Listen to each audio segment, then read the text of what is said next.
नमस्कार, दिन भर की बड़ी खबरों में आपका स्वागत है। मैं हूं आपके साथ मानसी। आज इस बुलेटिन में बात होगी 5वें चरण की वोटिंग से बीजेपी की उड़ी नींद की, बीजेपी पर लगे वोटिंग को प्रभावित करने के आरोपों की। देखेंगे चुनाव आयोग को लगी हाईकोर्ट से फटकार को, कांग्रेस के बीजेपी के चीन से संबंधों को लेकर उठाए सवालों को, जानेंगे आपके पीएम मोदी पर लगाए गंभीर आरोपों को और बुलेटिन के आखिर में देखेंगे जाने माने कार्टूनिस्ट इरफान की किस खबर पर पड़ी तिरछी नजर। लेकिन उससे पहले एक नजर आज की सुर्खियों पर। कर्नाटक के पूर्व सीएम कुमारस्वामी की प्रज्वल रेवन्ना से अपील, भारत वापस आएं और जांच में शामिल होकर परिवार की गरिमा बचाएं। कर्नाटक सेक्स स्कैंडल मामले में मुख्य आरोपी हैं प्रज्वल। बीआरएस नेता के कविता को राउज एवेन्यू कोर्ट से नहीं मिली राहत, 3 जून तक बढ़ी न्यायिक हिरासत। बीआरएस नेता कथित शराब नीति घोटाला मामले में है गिरफ्तार। पत्नी सुनीता केजरीवाल के साथ सीएम केजरीवाल का पहला रोड शो, 4 जून को इंडिया गठबंधन की सरकार बनने का किया दावा, कहा अच्छे दिन आने वाले हैं, मोदी जी जाने वाले हैं। और बंगाल की सीएम ममता बनर्जी ने दिया बड़ा बयान, बोली विपक्षी गठबंधन की मदद के लिए तृणमूल की ज्यादा सीटों पर जीत जरूरी। ये तो थी सुर्खियां। अब बात आज की सबसे बड़ी खबर की। लोकसभा चुनाव में आज 6 राज्य और 2 केंद्र शासित प्रदेश में वोटिंग हुई, लेकिन इस बार कम वोटिंग ने चिंता बढ़ा दी है। सवाल चुनाव आयोग पर उठ रहे हैं कि आखिर चुनाव प्रक्रिया इतनी लंबी क्यों की गई है। गर्मी के चलते इस चरण में सबसे कम वोटिंग हुई है, जिसने बीजेपी की चिंता को बढ़ा दिया है, क्योंकि 2019 में इस चरण में बीजेपी सबसे ज्यादा मजबूत स्थिति में थी। तो कहां हुआ कितना मतदान, जानने के लिए देखिए ये रिपोर्ट। लोकसभा चुनाव के 5वें चरण के मतदान के आंकड़े हैरान कर रहे हैं। खास तौर पर बीजेपी को 6 राज्य और 2 केंद्र शासित प्रदेशों की जिन 49 सीटों पर वोटिंग हुई, उसमें से 2019 में बीजेपी को 32 और उसके सहयोगियों ने 9 सीट जीती थी। और इस बार वोटिंग के जो आंकड़े सामने आए हैं वो बीजेपी को डराते दिखाई दे रहे हैं। 5वें चरण में 60% वोटिंग भी नहीं हो पाई है। 5 चरणों में ऐसा पहली बार हुआ है कि वोटिंग का आंकड़ा शाम 7 बजे के बाद भी 60% के नीचे रह गया है। 5वें चरण में सबसे ज्यादा 76% वोटिंग पश्चिम बंगाल में हुई है। इसके बाद लद्दाख में 70, झारखंड में 65, उड़ीसा में 63% वोटिंग हुई है।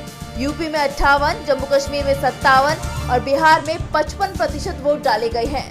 सबसे कम वोटिंग महाराष्ट्र में 51% रही है। वोटिंग के आंकड़ों को देखकर बीजेपी चिंता में दिखाई दे रही है, क्योंकि ये पहले से ही माना जा रहा था कि उसे इस राउंड में सबसे ज्यादा नुकसान होगा। इसलिए पार्टी ने वोटिंग प्रतिशत को बढ़ाने के लिए अपनी पूरी ताकत लगा दी थी, लेकिन वोटिंग और भी ज्यादा कम हो गई। खास तौर पर बीजेपी के मजबूत गढ़ में कम वोट पार्टी के खिलाफ जाता दिखाई दे रहा है। यूपी की लखनऊ सीट पर जहां से केंद्रीय मंत्री राजनाथ सिंह उम्मीदवार हैं, वहां सिर्फ 52% वोट पड़े हैं, जिसके बाद कहा जा रहा है कि राजनाथ मुश्किल में फंस गए हैं। जबकि राहुल गांधी की रायबरेली सीट पर 60% वोटिंग हुई है। 5वें चरण की वोटिंग के बाद इंडिया गठबंधन ने बड़ी जीत का दावा किया है। दूसरे चरण की वोटिंग ने बीजेपी की नींद उड़ा दी है, तो दूसरी तरफ आज जिस तरह से वोटिंग के दौरान जगह जगह टकराव देखने को मिला, उससे चुनाव आयोग भी सवालों में है। सबसे ज्यादा शिकायतें रायबरेली सीट को लेकर हुई, जहां से राहुल गांधी खुद चुनाव लड़ रहे हैं और वो वोटिंग के दिन वहां डटे रहे। दूसरी जगह से भी शिकायतें आई, कई जगह तो 2 दलों के बीच टकराव की भी खबरें हैं।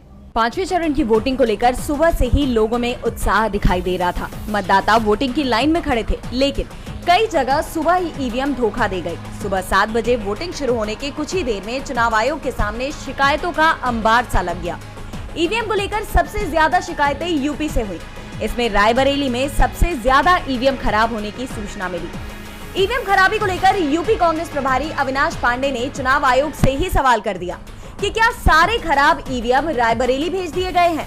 यहाँ राहुल गांधी आज सुबह से ही मैदान में डटे रहे और एक बूथ से दूसरे बूथ का निरीक्षण करते रहे। कांग्रेस ने रायबरेली में बीजेपी उम्मीदवार दिनेश सिंह और उनके समर्थकों पर मतदाताओं को प्रभावित करने और बूथ पर कब्जा करने की कोशिश के आरोप लगाए। यूपी कांग्रेस ने कहा कि बीजेपी उम्मीदवार कांग्रेस के बूथ एजेंटों को बैठने तक नहीं दे रहा। इस बीच सपा ने दावा किया है कि बीजेपी को हार दिखाई दे रही है, जिस कारण से वो बौखला गई है। कौशाम्बी में मानिकपुर मीरगढ़वा में बीजेपी के लोगों ने दलित परिवार को घर में घुसकर पीटा है, क्योंकि इन लोगों ने बीजेपी को वोट नहीं दिया। सीसीटीवी में पूरी घटना रिकॉर्ड हुई है। सपा ने चुनाव आयोग में शिकायत की, पर कोई कार्रवाई नहीं हुई है। वहीं पश्चिम बंगाल में टीएमसी और बीजेपी के बीच कई जगह टकराव की खबरें आई हैं। बैरकपुर सीट से बीजेपी उम्मीदवार अर्जुन सिंह और हुगली से बीजेपी की लॉकेट चटर्जी ने टीएमसी पर बूथ पर कब्जे के आरोप लगाए। टीएमसी कार्यकर्ताओं के साथ उनके टकराव के वीडियो भी सामने आए हैं। तो दूसरी तरफ टीएमसी ने केंद्रीय सुरक्षा बलों पर बीजेपी के पक्ष में वोटिंग कराने के आरोप लगाए हैं। 5वें चरण में बिहार की सारण सीट पर भी वोटिंग हो रही है, जहां लालू यादव की बेटी रोहिणी आचार्य का बीजेपी के राजीव प्रताप रूडी से मुकाबला है। रूडी ने यहां कई बूथों पर धांधली के आरोप लगाए हैं और इस बीच बिहार की मधुबनी सीट पर मतदान संख्या 75 के ग्रामीणों ने सड़क निर्माण की मांग को लेकर वोटिंग का बहिष्कार कर दिया है। विपक्ष की तरफ से धांधली की आशंकाएं पहले ही जताई जा रही थी। इसे लेकर विपक्ष चुनाव आयोग पर सवाल भी उठा रहा था। दूसरी तरफ आयोग के रवैये ने उसे मुश्किल में फंसा दिया है। कलकत्ता हाई कोर्ट ने उसे सख्त निर्देश दिए हैं, साथ ही बीजेपी के विज्ञापन पर भी बड़ा आदेश दिया है। लोकसभा चुनाव के बीच चुनाव आयोग में शिकायतों का ढेर लग गया है। विरोधी दल आए दिन कोई न कोई शिकायत लेकर आयोग का दरवाजा खटखटा रहे हैं और अब ये शिकायतें हाई कोर्ट पहुँच गयी है। बीजेपी के खिलाफ शिकायतों पर निष्क्रियता को लेकर हाई कोर्ट ने चुनाव आयोग को जमकर सुनाया। दरअसल बीजेपी ने कई समाचार पत्रों में टीएमसी के खिलाफ आपत्तिजनक विज्ञापन लगाए थे, जिसे लेकर टीएमसी ने आयोग में शिकायत की थी। मामले में आयोग से कोई कार्रवाई नहीं होने को लेकर कलकत्ता हाई कोर्ट ने चुनाव आयोग की खिंचाई कर दी है। कोर्ट ने कहा कि बीजेपी के खिलाफ टीएमसी की शिकायतों पर कार्रवाई करने में बुरी तरह विफल रहा है आयोग। इसके साथ ही कलकत्ता हाई कोर्ट ने बीजेपी को अगले आदेश तक टीएमसी के खिलाफ किसी भी प्रकार के अपमानजनक विज्ञापन प्रकाशित करने से रोक दिया। जस्टिस भट्टाचार्य ने आदेश में कहा, यह अदालत आश्चर्यचकित है कि चुनाव के समापन के बाद शिकायतों का समाधान अदालत के लिए कुछ भी नहीं है और इस तरह तय समय में आयोग की ओर से विफलता के कारण ये अदालत निषेधाज्ञा आदेश पारित करने के लिए बाध्य है। कोर्ट ने कहा कि साइलेंस पीरियड यानी चुनाव से एक दिन पहले और मतदान के दिन, इसके दौरान बीजेपी के विज्ञापन, आदर्श आचार संहिता और टीएमसी के अधिकारों के साथ साथ नागरिकों के निष्पक्ष चुनाव के अधिकार का भी उल्लंघन था। इसलिए बीजेपी के विज्ञापन प्रकाशन पर रोक लगनी चाहिए। कोर्ट के फैसले के बाद चुनाव आयोग पर विपक्ष के दावे सच साबित होते हुए नजर आ रहे हैं। अक्सर ही आयोग पर बीजेपी का पक्षधर होने के आरोप लगाते आए हैं। विपक्ष का दावा है कि बीजेपी के खिलाफ शिकायतों पर आमतौर पर आयोग कार्रवाई नहीं करता है और आज कोर्ट ने भी इसे लेकर आयोग की खिंचाई कर दी है। अब ऐसे में देखना ये है कि क्या कोर्ट के फैसले के बाद चुनाव आयोग के रवैये में कोई बदलाव आएगा भी या नहीं। कलकत्ता हाई कोर्ट के सवालों से चुनाव आयोग फिर घिर गया है, तो वहीं कांग्रेस ने चीन को लेकर जो सवाल उठाए हैं उससे बीजेपी मुश्किल में घिर गई है। कांग्रेस ने बीजेपी और चीन की सत्ताधारी दल के बीच संबंधों पर बड़ा खुलासा किया है। जानने के लिए देखिए ये रिपोर्ट। भारत चीन के बीच के संबंध तनावपूर्ण बने हुए हैं, लेकिन अब इस मुद्दे पर बीजेपी तनाव में आ गई है। कांग्रेस ने बीजेपी के चीन से रिश्तों पर सवाल खड़े कर दिए हैं। कांग्रेस ने अपने सोशल मीडिया हैंडल एक्स पर ट्वीट किया कि 2008 के बाद से कम ऐसी 12 बैठकें हुई हैं, जहां भाजपा के राजनेताओं ने चीन की कम्युनिस्ट पार्टी के अधिकारियों से मुलाकात की है। उनमें से ज्यादातर बैठकें चीन में हुई हैं। इनमें से प्रत्येक बैठक में क्या हुआ, ये दोनों दल इतनी बार क्यों मिले? कांग्रेस इनमें से प्रत्येक बैठक के पूरे रिकॉर्ड की मांग करती है। दरअसल कांग्रेस के ये 12 सवाल कांग्रेस प्रवक्ता पवन खेड़ा ने मीडिया के सामने रखे हैं। इन सवालों को एक पत्र के रूप में कांग्रेस ने अपने सोशल मीडिया पर साझा किया। पत्र में लिखा है कि जब से जून 2020 की घटना के बाद पीएम मोदी ने चीन को लद्दाख के लोगों के साथ उसकी करतूत के लिए क्लीन चिट दे दिया है, तब से ही भारत की जनता का ये सवाल है कि बीजेपी चीन के खिलाफ खड़े होने से कतरा क्यों रही है? क्या इसके पीछे की वजह है? बीजेपी के चीन की कम्युनिस्ट पार्टी यानी सीसीपी के साथ करीबी संबंध है। पत्र में लिखा है कि बीजेपी आरएसएस ने जून 2017 में भी सीसीपी से मुलाकात की थी और इसी महीने में डोकलाम बॉर्डर पर सैनिकों में झड़प हुई थी। कांग्रेस ने लिखा कि ये रिश्ता क्या कहलाता है। इसके साथ ही इस पत्र में 12 मुलाकातों का जिक्र किया गया, जब बीजेपी के नेताओं ने चीन के डेलीगेट से मुलाकात की थी और इन सभी मुलाकातों पर जवाब भी मांगा है। आपको बता दें कि ये पहली बार नहीं है जब चीन के मुद्दे पर मोदी सरकार पर सवाल खड़े किए गए हों। कांग्रेस ने बीजेपी से मांग की है कि चीन की सत्ताधारी पार्टी से अपने संबंधों का खुलासा करे। बताएं चीन के साथ क्या डील हुई है जिसने देश की सुरक्षा को संकट में डाल दिया है। तो दूसरी तरफ आपका दावा है कि दिल्ली के सीएम अरविंद केजरीवाल की जान संकट में है और आरोप एक बार फिर से बीजेपी पर ही लगाए जा रहे हैं। तो क्या है पूरा मामला, जानने के लिए देखिए ये रिपोर्ट। बीजेपी रच रही है केजरीवाल की जान लेने की साजिश। जी हां, सोमवार को आम आदमी पार्टी ने बीजेपी पर बड़ा आरोप लगाया है कि बीजेपी दिल्ली के सीएम अरविंद केजरीवाल को जान से मारने की साजिश रच रही है। और अब इसे लेकर आपके विधायकों ने चुनाव आयोग को एक पत्र लिखकर जल्द ही कार्रवाई की मांग की है। आपका कहना है कि पीएम मोदी केजरीवाल को नुकसान पहुंचाने के लिए किसी भी हद तक जा सकते हैं, इसलिए इस मामले में चुनाव आयोग जल्द कार्रवाई करे। आप सांसद संजय सिंह ने कहा कि केजरीवाल जब से बाहर आए हैं तब से बीजेपी बौखलाई हुई है और बीजेपी अरविंद केजरीवाल पर हमले की साजिश रच रही है, जिसका संचालन पीएमओ से हो रहा है। और इस हमले की धमकी राजीव चौक और पटेल नगर मेट्रो स्टेशन पर लिखी गई है। उन्होंने दावा किया कि अरविंद केजरीवाल पर ऐसे हमले की साजिश की जा रही है जिसमें उनकी जान भी जा सकती है।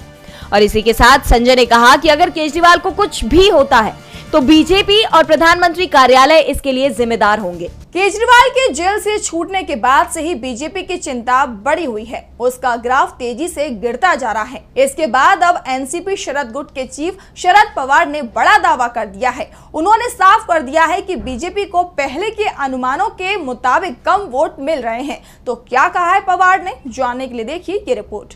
महाराष्ट्र की सियासत से एक बड़ी खबर सामने आई है। एनसीपी शरद के अध्यक्ष शरद पवार ने पीएम मोदी को लेकर बड़ा दावा कर दिया है।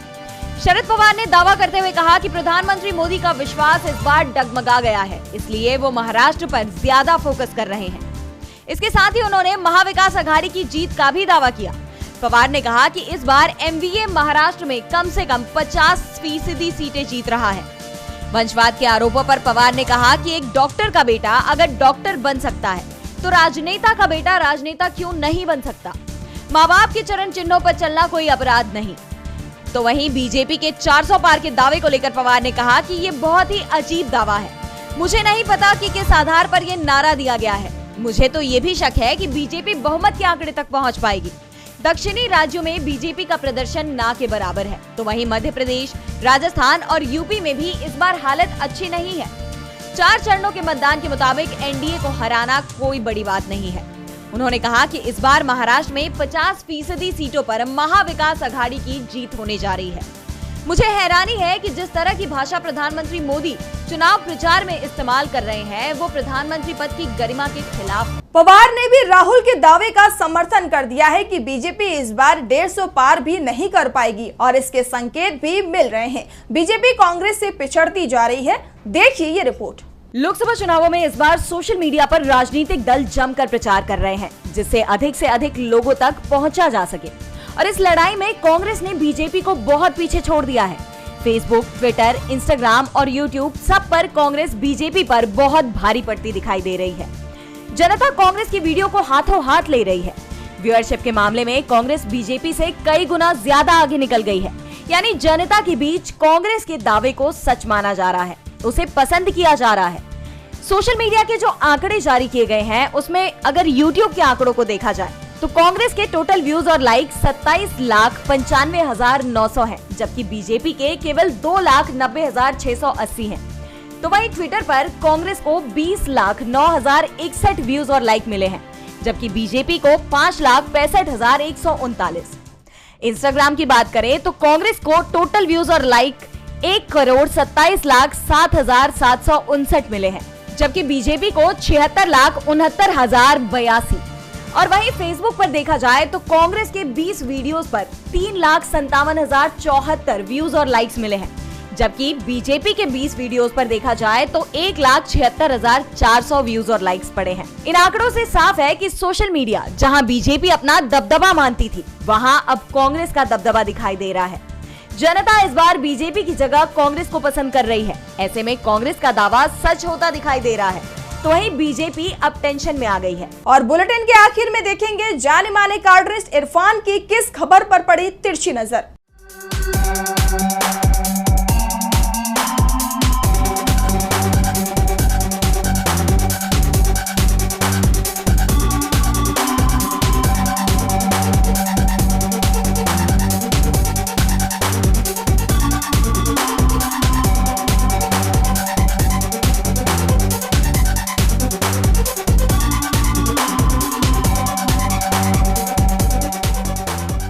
मतदान को एक बड़े उत्सव में मनाने की इस देश में परंपरा है।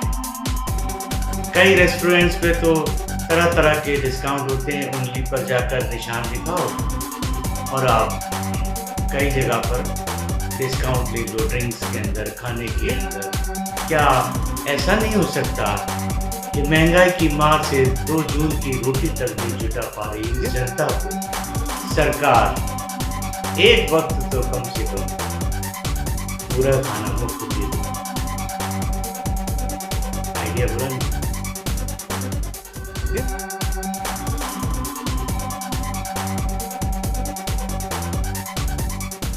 बहुत बहुत शुक्रिया इरफान जी। तो आज इस बुलेटिन में इतना ही। आप देखते रहिए डीबी लाइव। नमस्कार।